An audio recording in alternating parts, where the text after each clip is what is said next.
Hola, ¿qué tal amigos? Saludo cordial a esta hora de la tarde. Hoy no estamos desde Café Catay, pero siempre lo recordamos, ese eje cultural de Manizales como es el Café Catay en el Centro Cultural Fundadores.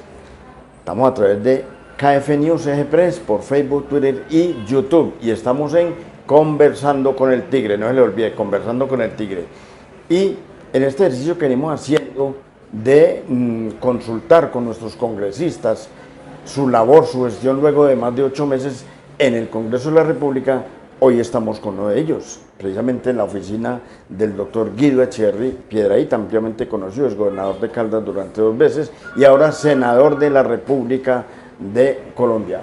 Senador Guido, bienvenido a Conversando con el Tigre. Juan Darío, muchas gracias por invitarme y los saludo a usted y a todos quienes nos escuchan y nos ven en este momento. Bueno, ¿cómo le ha ido por allá en ese nuevo escenario, en esa nueva experiencia política, como es el Congreso, especialmente el Senado? Bueno, es un escenario pues muy interesante, lleno de expectativas, de compromisos, de responsabilidades. Actualmente tenemos un Congreso un poco desordenado porque hay demasiados partidos políticos. Hoy en Colombia hay unos 34 partidos políticos, casi todos ellos tienen representación en el Congreso y eso genera un poco de desorden, un poco de lentitud en el trámite de los procesos legislativos, una muy exagerada profusión de intervenciones. Sin embargo, ahí van saliendo los temas y a la medida en que se vayan identificando aquellas propuestas más esenciales, creo que van saliendo adelante y, como le digo, eso no deja de ser un escenario muy interesante porque allá uno podría decir con absoluta certeza que palpita el país.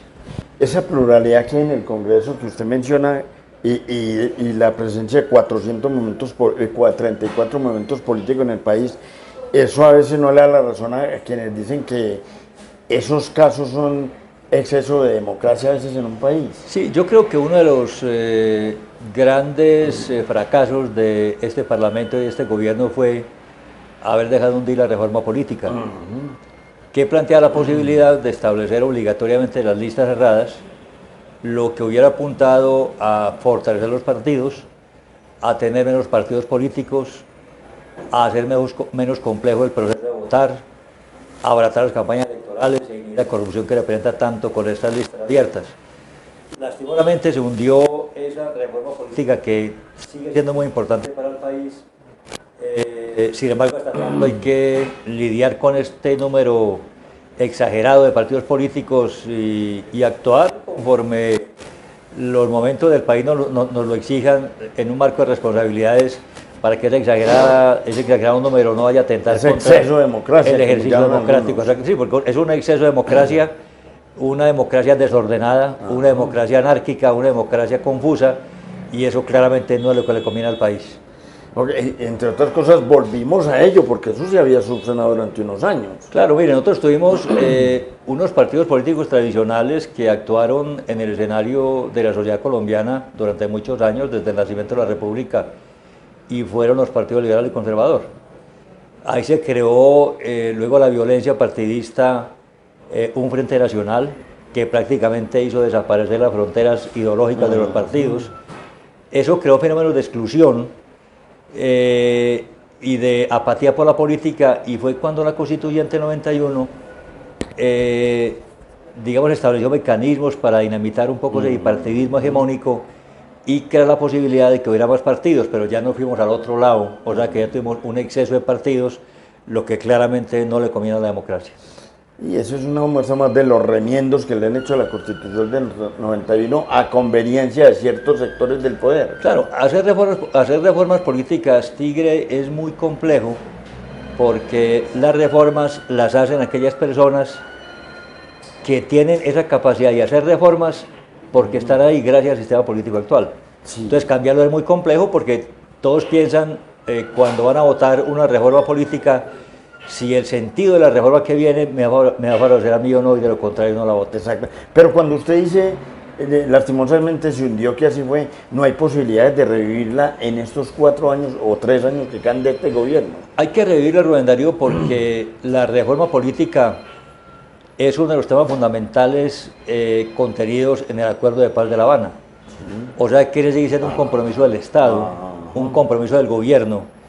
Y yo creo que con el paso de los días hay que ir perfeccionando la democracia, haciéndola más material, perfeccionándola, para garantizar que efectivamente el ciudadano tenga forma de participar y de construir el poder tanto en los niveles territoriales como en el nivel nacional. Tema fascinante, muy amplio y todo, pero se nos va el tiempo en esto, de verdad que muy importante. Y vamos, entremos en materia de una vez. Bueno, la primera pregunta, doctor Guido, ¿cuál es el balance de su gestión en el Senado de la República hasta este momento? Bueno, uno en el Congreso, Rubén Darío cumple básicamente tres funciones. Sí.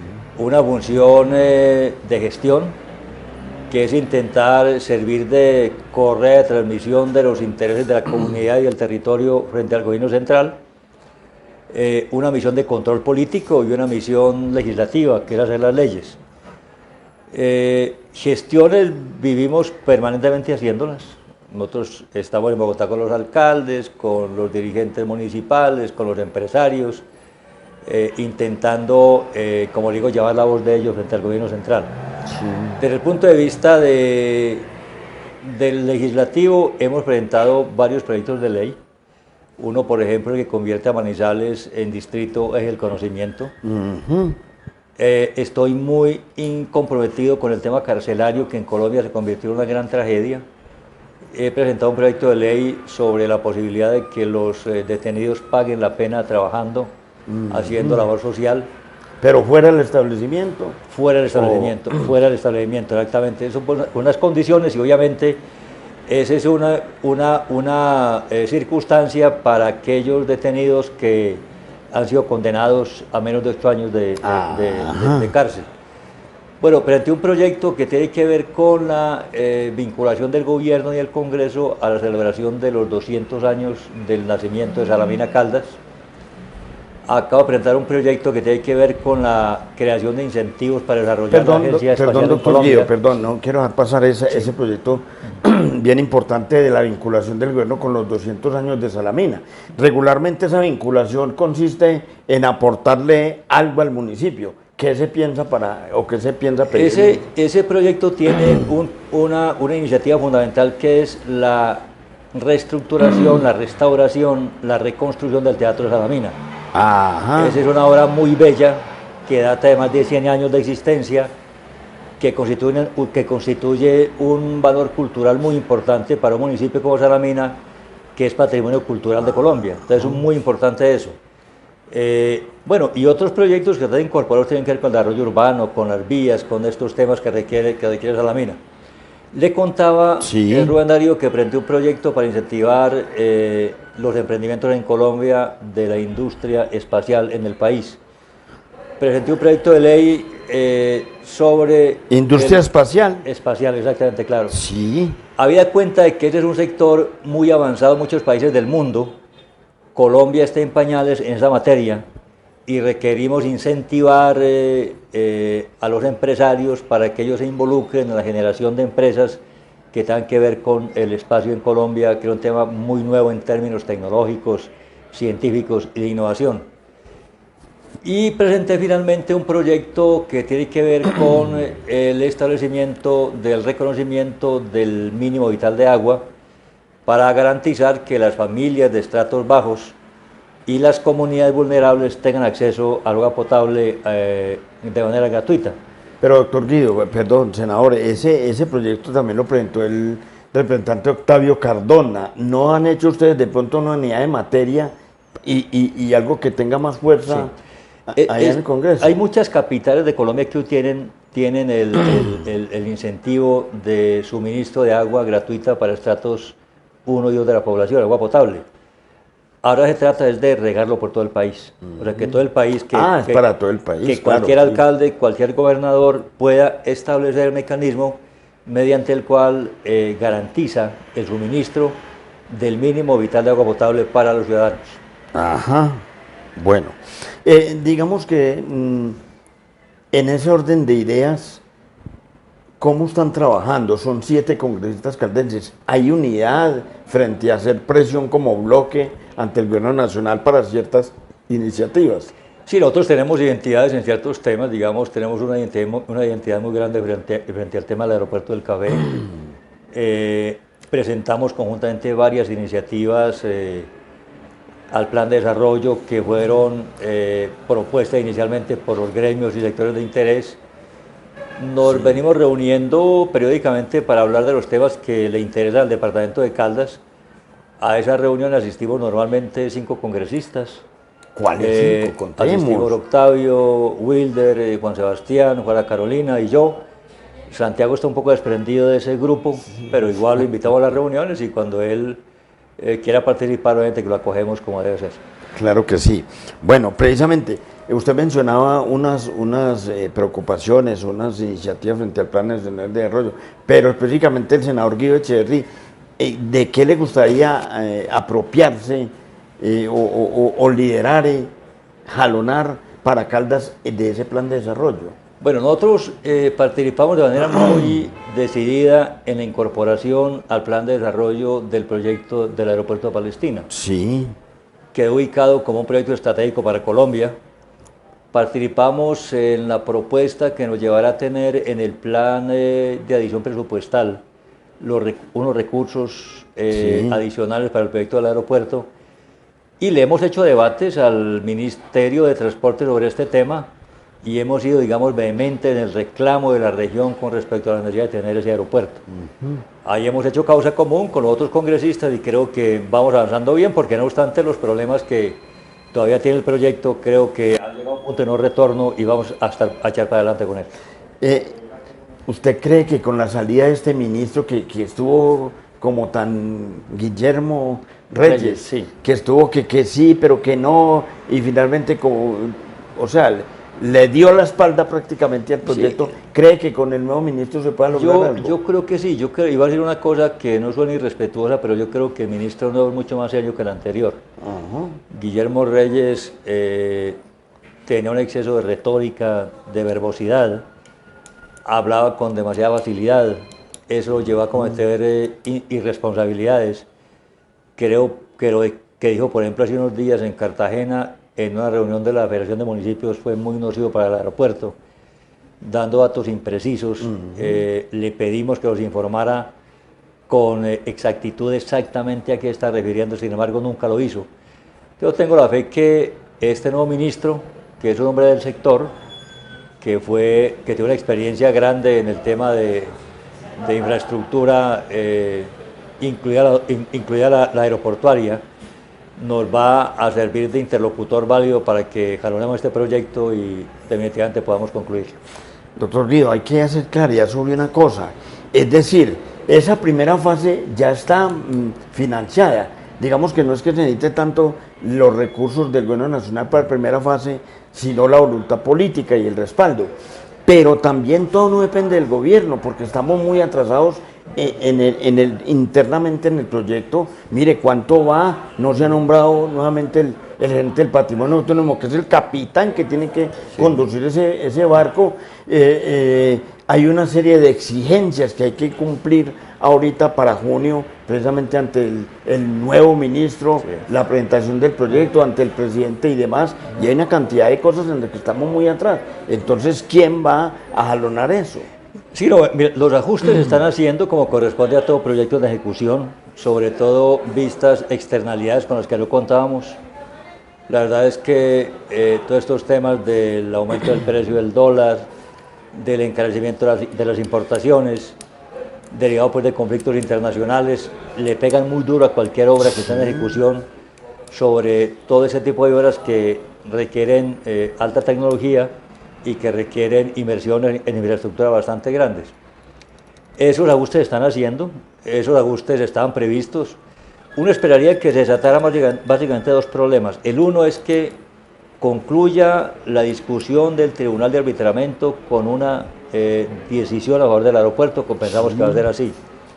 Segundo, hay que recabar al gobierno la necesidad de convocar el nuevo COMPES que hace falta para que se puedan cristalizar unos recursos muy importantes de vigencias futuras que vienen del gobierno pasado. Estamos en esa tarea, en eso, como digo, hay unidad de Caldas, tanto los gremios, los empresarios, los parlamentarios, toda la dirigencia social y cívica del departamento está con esta idea, y en la medida en que logremos mantener esa unidad, tenemos mucho músculo político para efectos de presionar democráticamente al gobierno para que mire positivamente la conclusión de este proyecto, y creo que en eso vamos bien. Bueno, volvamos, doctor Guido, lo suyo frente al Plan Nacional de Desarrollo. Ya mencionó Aerocafé, hay causa común. ¿Qué otras iniciativas? En el marco del Plan de Desarrollo nosotros logramos, digamos, incorporar bastantes iniciativas que tienen que ver con desarrollos normales del territorio, el tema de vías, por ejemplo. Ajá. La navegación del río Magdalena desde Barranca hasta La Dorada, el fortalecimiento del medio de transporte férreo de La Dorada hasta la costa. Hablamos también del distrito agroindustrial del kilómetro 41, hablamos del Centro de Innovación y la Universidad de Caldas en el municipio de Anserma. En fin, de muchos temas que tienen que ver con el desarrollo del departamento integralmente, de los municipios. Uno esperaría que, anotadas como quedaron esas propuestas del plan de desarrollo, tengamos el camino que nos permitan presionar para que efectivamente lo ejecuten en el marco de un plan de desarrollo que es muy genérico, que contiene muy poca definición explícita de proyectos y de metas, Sí. que no tiene un señalamiento muy específico de las partidas presupuestales, pero donde cabe la presión política en buen sentido para efectos de garantizar que el gobierno, en el marco de la discrecionalidad con que va a contar con un plan de desarrollo hecho de esa manera, repito, lo mire con buenos ojos frente a estos temas. Ok, doctor Guido, démosle una miradita así muy específica a estas tres reformas que está promoviendo el gobierno del presidente Gustavo Petro, su visión como senador de la República: la reforma a la salud, la reforma laboral, la reforma pensional. Bueno, estas tres reformas se esperaban en un gobierno de cambio. No hay que olvidar que es la primera vez que Colombia tiene un presidente de izquierda. Naturalmente estos son temas que consultan mucho la realidad social del país, tocan un tema tan sensible como la salud, abocan la problemática del empleo en Colombia y del tema de pensiones. Yo en términos generales considero que a estos tres sectores de la actividad del país hay que hacerle reformas. Creo que la salud requiere reformas, hay que financiarla mejor, evitar la ineficiencia, evitar la corrupción, incentivar la atención primaria,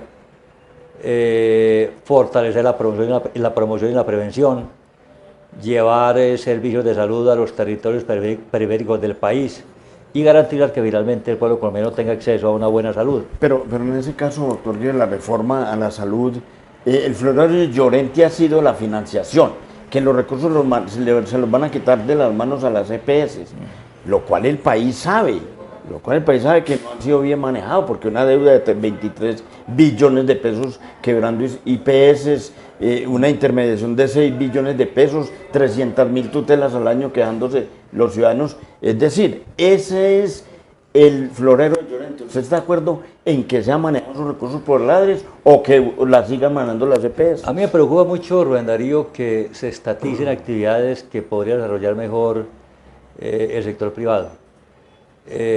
Yo sí creo que es importante que las EPS continúen sobre la base de hacer mucho más rigurosos los procedimientos, de establecer más claramente las auditorías, de obligarlas a ser más eficientes, de impedir que tengan un desarrollo vertical. Creo que es muy importante fortalecer la superintendencia de salud para efectos de garantizar la vigilancia de estas entidades. Creo que en el sistema existe mucha porosidad por donde se cuela la corrupción y la ineficiencia, y eso hay que vigilarlo. O sea que requerimos unas entidades que permitan la repartición de responsabilidades públicas y privadas en la prestación del servicio, y unas entidades que estén más orientadas a garantizar el aseguramiento de la calidad, así lo manejen los recursos y así se quieren directamente a los hospitales, que es una propuesta que está inserta en la propuesta de reforma de la salud. Creo que hay elementos importantes por rescatar, pero creo que hay que fortalecer la vigilancia y el control para efectos de garantizar que el sistema funcione más eficientemente. Colombia le invierte el 8% del PIB a la salud. Ese es un promedio de recursos muy acorde con lo que viene parando la OCDE, a la que pertenece Colombia, y creo que recursos ha habido suficientes, pero hay mucha ineficiencia, hay mucha corrupción, y por eso la importancia de fortalecer, de ponerle dientes a la Superintendencia de Salud. Pero doctor, si este modelo de las EPS en 20 años no mostró esa eficiencia, esa transparencia y demás, entonces ¿para qué seguir con lo mismo? Lo importante, Rubén Darío, es que hoy en día tenemos diagnosticadas las fallas, tenemos identificados los problemas, Sí. tenemos claramente definidas las ineficiencias. Hay que intentar corregir sobre la base de continuar con la existencia de las EPS, esas dificultades y esas falencias, siempre sobre la base de asegurar el mejor servicio de salud. Y creo que hay que asegurar que esa cobertura, que en Colombia es muy importante, más del 95%, se siga presentando. Y ese es un papel que tiene que hacer el sector público, el sector privado, o sea, que las EPS, reformándolas, creo que no es conveniente que desaparezcan del todo. Ok, 2 puntos específicos de las otras 2 reformas. De la reforma laboral, el que vuelvan las horas extras, los dominicales y todo eso, ¿usted está de acuerdo o no? Yo estoy de acuerdo con que vuelvan las horas extras, estoy de acuerdo con que vuelvan los dominicales. Me parece que es un reconocimiento elemental al tiempo de la gente. Me parece importante, digamos, legitimar más el contrato de trabajo, dignificar el empleo.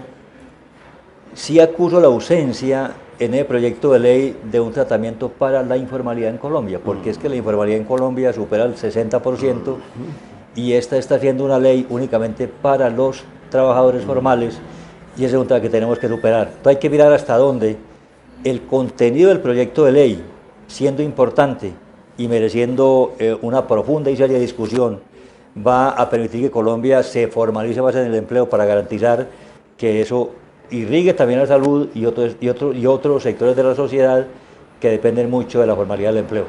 Ok, y en la reforma pensional, digamos, el manejo de los recursos de esos 350 billones de pesos que se habla que están en los fondos privados, darle un manejo diferente y la construcción por pilares como lo propone el gobierno para lograr que más gente pueda jubilarse.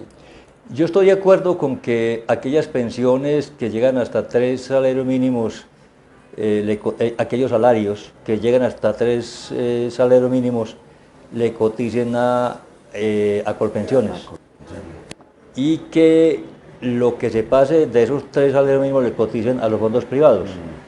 Eso permitirá igualar un poco los dos sistemas, sí. Permitirá financiar, por lo menos ahora, con mayor seguridad, las pensiones en términos de aporte solidario de las personas. La preocupación es cómo se va a garantizar en el futuro la sostenibilidad de este sistema pensional. Pero creo que cualquier intento que se haga para reformar las pensiones y asegurar que muchas más personas en Colombia se pensionen, hay que hacerlo. Hoy hay muy pocos pensionados en Colombia y sobre todo después de pensiones hay mucha desigualdad, lo que quiere decir que el actual sistema de pensiones no es progresivo y no es un sistema que le apunte a la equidad, que es un tema fundamental para Colombia. Ok, doctor Guido, para ir cerrando, el tema político, lo que viene, esta campaña, ¿cuál es el propósito de ustedes? Pues nosotros venimos consultando mucho la comunidad, los empresarios, los sindicatos, los ciudadanos, para identificar personas de las mejores condiciones a fin de candidatizarlas para ocupar los cargos de alcaldes, de gobernador, de concejales, de diputados. Hemos identificado, por ejemplo, la persona de Luis Roberto Rivas, un candidato inmejorable para la gobernación de Caldas. Luis Roberto hizo una excelente gestión como alcalde de Manizales, la gente lo recuerda muy bien. Prácticamente salvó de la quiebra la licorera de Caldas y ese es un tema a tener en cuenta. Yo definiría a Luis Roberto como un hombre de excelentes condiciones como gerente público, un hombre de carácter que no se va a dejar manipular y que está probado en la gestión pública, y eso creo que le garantirá a Caldas una muy buena gobernación. Y seguimos consultando, Rubén Darío, los temas que tienen que ver con la alcaldía de Manizales. Hay varios candidatos muy buenos. Hay que intentar montar unos escenarios para que los candidatos se pronuncien, para que expongan sus programas, sus ideas sobre Manizales, sobre un buen gobierno local, y luego hacer una gran consulta que nos permita coincidir de manera muy general en un candidato que le garantice a Manizales un buen gobierno y que le garantice salir del estado de postración que hoy tenemos. ¿Pero ustedes están en capacidad de dar avales o no? Nosotros, los Darío, estamos en capacidad de dar avales, somos un nuevo partido político, tenemos personalidad jurídica derivada del Consejo Electoral. En marcha. En marcha, exactamente. Sí, bueno, señor. Muy bien, pero usted acaba de mencionar al doctor Luis Roberto Rivas Montoya, yo no me puedo ir de aquí, y hay que decir, son las 4:45 de la tarde de este hoy viernes 28 de abril que estamos grabando esta charla, conversando con el Tigre y con el doctor Guido, y hasta esta hora se viene rumorando, incluso con mucha fuerza, lo que fue el cambio de la gerencia de la industria licorera de Caldas, con el nombramiento del doctor Jorge Alberto Valencia, secretario de Hacienda, que se dice, estoy diciendo a las 4:45, renunció esta mañana. Sin embargo, hubo por ahí una comunicación, la bajaron y tiene mucha fuerza. A esta hora se espera confirmación oficial. Doctor Guido, ¿usted qué fue el artífice de que la licorera tuviese un gobierno corporativo? ¿Usted qué fue el que le negó las sugerencias a los políticos cuando usted nombró el gerente al doctor Luis Roberto Rivas y que le llegaron a usted como gobernador a pedirle, y usted le dio todo el respaldo al gerente para que armara su equipo, que armó un equipo extraordinario con talentos importados, gente joven, para montar un gobierno corporativo que durante más de 7 años deja a la vista los resultados y el rescate y los resultados de la principal empresa? ¿Usted qué piensa, qué siente al conocer esto? Y que tengo que decirlo, el rumor, o se dice que la ficha de Jorge Alberto Valencia, el nuevo gerente, sería ficha del nuevo ministro de las TIC, Mauricio Liscano. Bueno, a mí la verdad me preocupa mucho que estén jugando con el nombre de la licorera, con ese tipo de supuestos que se pueden convertir en realidad, porque eso se viene rumorando hace muchos días. Mire, la licorera es un excelente ejemplo de cómo una empresa del Estado puede ser bien manejada. Y cómo una empresa del Estado puede ser bien manejada cuando se aleja de la politiquería, cuando en ella no se incorpora el clientelismo, cuando hay manejos típicamente gerenciales, técnicos, ortodoxos desde el punto de vista administrativo. Además, porque no tiene sentido que una empresa que viene dando excelentes resultados cambie de dignatarios y de administración. Esto no tendría otra explicación que no fuera la campaña política que se viene y las imposiciones de ciertos dirigentes políticos que piensan que a partir del manejo burocrático, desconsiderado y irresponsable, pueden sacar réditos políticos. Yo esperaría que el gobernador de Caldas no cometiera ese error, que reflexionara de manera mucho más seria y que entendiera que él tiene hoy la obligación de dejar un legado distinto al departamento de Caldas en términos de una buena gestión que pasa, por ejemplo, por el respeto a la manera como se viene manejando la licorera de Caldas. Ojalá se escuchen esos llamados. Doctor, como dice un famoso periodista ya cuando está terminando, un bonus track. Como dice Coronel. Sí, sí. Como congresista, como senador de la República, ¿usted qué podría hacer? Porque ya se lo hemos planteado a otros. Hombre, para que ante el Congreso ustedes muevan algo, para que ante el Gobierno Nacional se hagan unas salvaguardas o un control a los ganaderos que van de llevarse la carne y que nos están poniendo a comprar la carne carísima en el país. Eso ustedes pueden hacer algo, ¿no? No, y además es muy extraño en un gobierno que tiene un sesgo proteccionista de la empresa colombiana, de la empresa nacional, que estén ocurriendo estas cosas. Hay que seguir insistiendo, y de hecho ya se han hecho algunos debates en el Congreso al ministro de Comercio, Industria y Turismo para que ellos tomen cartas en el asunto e impidan que la exportación exagerada de carne de Colombia impidan que la exportación impida que la gente coma carne en Colombia. Exactamente. Ya por ejemplo uno pregunta a los supermercados si no hay mantequilla, por ejemplo, está escasa, y creo que es un tema que tenemos que abocar, sobre todo en este gobierno que garantizó proteger la industria nacional, el agro nacional y fundamentalmente proteger la seguridad alimentaria. Es que es muy difícil también porque tener uno al zar de la ganadería y de la carne, pues en un equipo de gobierno, trabajando para un equipo, también es difícil, ¿no? Uno hasta entiende, pero bueno, ahí le dejo ese trompo en uña, mi querido senador. Doctor Guido, gracias por habernos acompañado aquí Conversando con el Tigre. Este resumen, que le contemos a la gente de esas buenas gestiones y lo que se sigue adelantando allí, y muchos éxitos en lo que resta de esta legislatura. Mil gracias, Rubén Darío, me encanta verlos. Saludos a todos los televidentes. A nuestros seguidores, claro que a los sí. seguidores de este programa, que son bastante, lo cual me alegra mucho. Y bueno, esperemos continuar con este diálogo tan gratificante siempre. Claro que sí. Y a ustedes, mis queridos amigos, pues muchas gracias por estar siempre ahí con nosotros. Nos vemos luego con otros temas de ciudad y región. Chao, chao.